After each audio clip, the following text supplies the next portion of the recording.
This actually has been in my mind and so much trouble about this since the very day I saw it laid by Apostle Femi Lazarus. In a particular teaching, he was talking about finance and family and support and all that. And it really got me to really say something about it, which got me so much inspired. There is a difference between family wealth and when you see somebody who is just rich alone and trying to make sure he or she sorts the problems of a home or the problem of a family.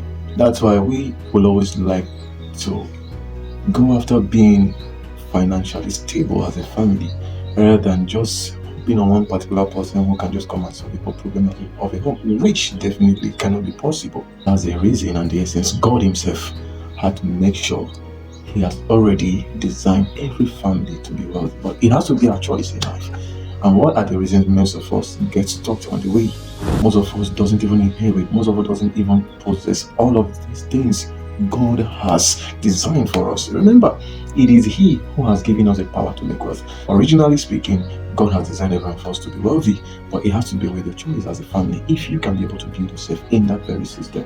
Now, that's the reason we see most of people who are wealthy are classified to be people who doesn't even go to church, people who doesn't even believe that it is when you keep waiting on God has to do things for you. Why? They understand the principle, they understand the precept they need to follow, and that was why he also came unto and said, "For he shall give unto us the wealth of the Gentiles." Why is that they always keep emphasizing Gentiles and the wealth? He shall give unto us the gates of our enemies in the book of Genesis when he was talking about the sins of Abraham and the blessings. Now, the Gentiles are always seeking after knowledge. Even when you read the book of First Corinthians, the Gentiles are always seeking after knowledge. That is why they are always wise in their own sight, and for that reason, it is not just futile in every part of their life having the knowledge. Why?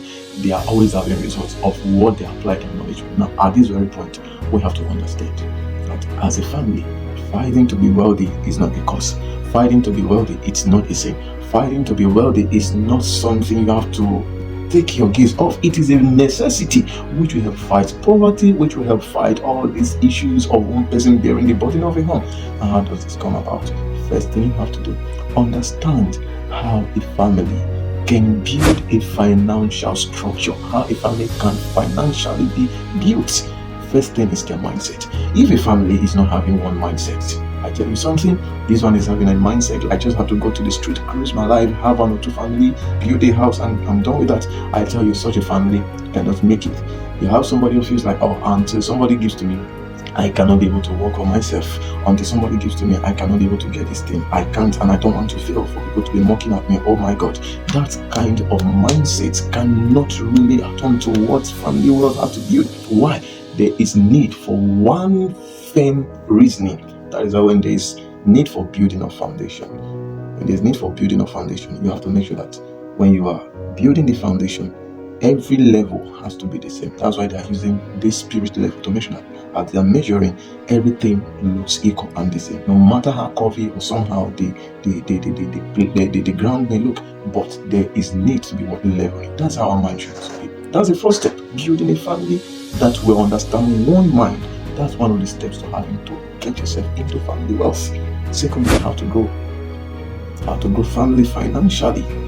Growing a family financially is nothing but everybody had to put their hands on the decks together. Yes, everybody have to put their hands on the decks together. Once one have, it is the ability to share to the other. When the other is being shared to, that one has the ability to understand that this very thing given unto me, I have to make proper good use of it. Not by wasting it on some things that are not really important. Not by lavishing it on some things that you know that it's not really going to bring you another income. Growth, especially to say significantly, if I'm not mistaken, has to do with moving from one level to another level. Has to do with moving from 1% to a higher percentage. If your people are really having money, maybe you are financially maybe doing one or two at a particular state of life, and the next phase is that everyone has grown beyond the former stage. That is growth. But growth cannot take place if the heart of the people that are in a family, if their heart is not fertile enough in order to have that ability of making every seed that is planted in their heart to grow.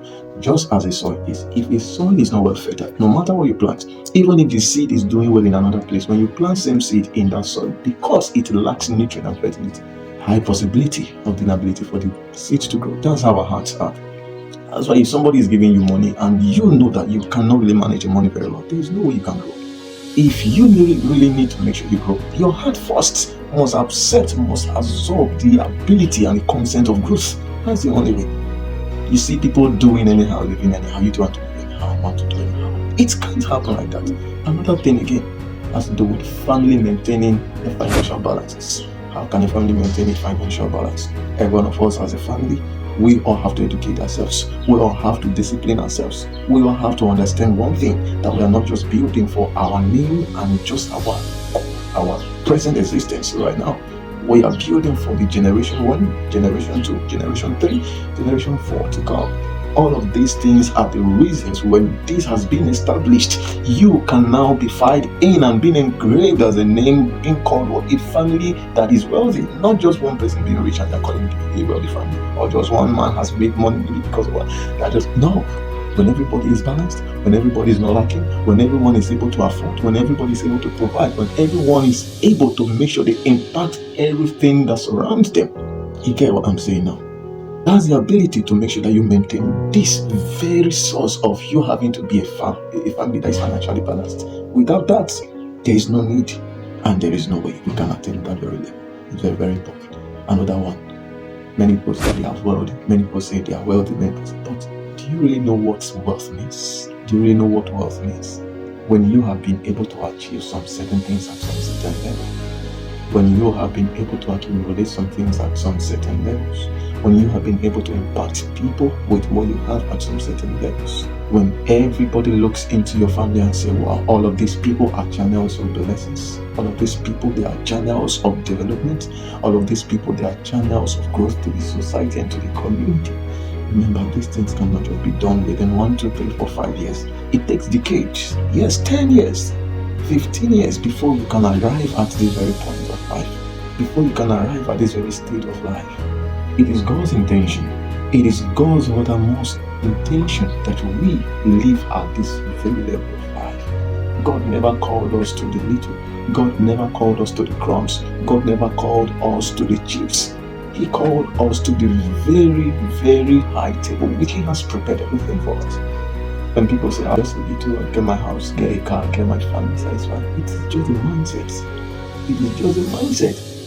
And you are absolutely abusing the essence of you being created, because God expected more than that from you.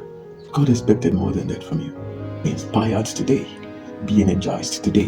Whatever it may take you, just do it to make sure there is a balance. Because if we are all looking up to one person alone who has really the person had to come and do it, the person had to come and be supporting, the person will remain dead without even going at all, because one man cannot do it. We are not El Shaddai, just as Apostle Philip said. If you want to look like El Shaddai, you will really die one day. Everybody should team hands together as a family. One mindset is very important, and that is a step to a family becoming great and very, very